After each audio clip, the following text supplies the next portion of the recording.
नमस्कार मैत्रिणींनो, स्टायलिश वुमनमध्ये तुमचे खूप खूप स्वागत आहे। मैत्रिणींनो, आज आपण ह्या व्हिडिओमध्ये जाड महिलांनी साडीमध्ये स्लिम आणि सुंदर दिसण्यासाठी हा व्हिडिओ बनवलेला आहे। त्यामुळे व्हिडिओ स्किप न करता व्हिडिओ शेवटपर्यंत नक्की पहा। सर्वात पहिली आणि महत्त्वाची गोष्ट म्हणजे आपण जे रेग्युलरला कॉटनचे ए-लाईन पेटिकोट वापरतो ते न यूज करता तुम्ही लायक्रा किंवा सॅटिनचे शेपवेअर यूज करा। ह्याने तुमची साडी अगदी अंगाबरोबर चापून चोपून बसते।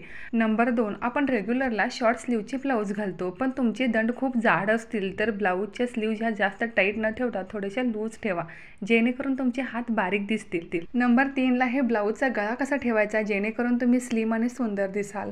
बऱ्याच जणी ह्या कमी डीप नेकची ब्लाउज शिवतात किंवा अगदी मानेबरोबर लागून अशा प्रकारे ब्लाउज शिवतात।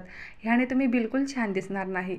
पण जर तुम्ही पसरट डीप राऊंड नेकची ब्लाउज स्टिच करून घ्याल तर ह्यामुळे तुमच्या मानेखालचा भाग हा जास्त हायलाइट दिसतो आणि तुम्ही जास्त सुंदर दिसता। जर तुमचे दंड खूप जाड असतील तर पॅचवर्क किंवा हेवी डिझायनर ब्लाउज किंवा साडीपेक्षा हायलाइट ब्लाउज दिसेल असे ब्लाउज घालणे शक्यतो टाळा। साडीसोबत आलेले ब्लाउज किंवा साडीला मॅचिंग असे ब्लाउज तुम्ही स्टिच करून घ्या, जेणेकरून साडीमध्ये सुंदरही दिसाल आणि बारीकही दिसाल। साडीवर ज्वेलरी निवडताना ती एकापेक्षा जास्त न ठेवता नाजूकसा चोकर किंवा साडीला कॉम्प्लिमेंट करणारा एखादा नेकलेस घालू शकता।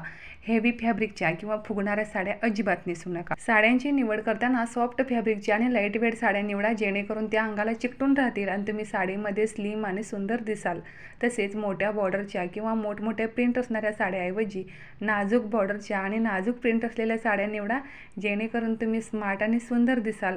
सध्या फुग्याची ब्लाउज घालण्याची खूपच फॅशन आहे, पण जर तुमचे हेवी दंड असतील तर तुम्ही अशा प्रकारे छोटासा पप काढून अशा प्रकारे ब्लाउज शिवून घ्या। जर तुम्ही सुद्धा ओव्हर साईजचे असाल तर आज मी ह्या व्हिडिओमध्ये दाखवलेल्या छोट्या छोट्या टिप्स नक्की फॉलो करा। तुम्ही सुद्धा साडीमध्ये सुंदर, स्मार्ट आणि अट्रॅक्टिव्ह नक्कीच दिसाल। आणि व्हिडिओ आवडला असेल तर व्हिडिओला एक लाईक जरूर करा।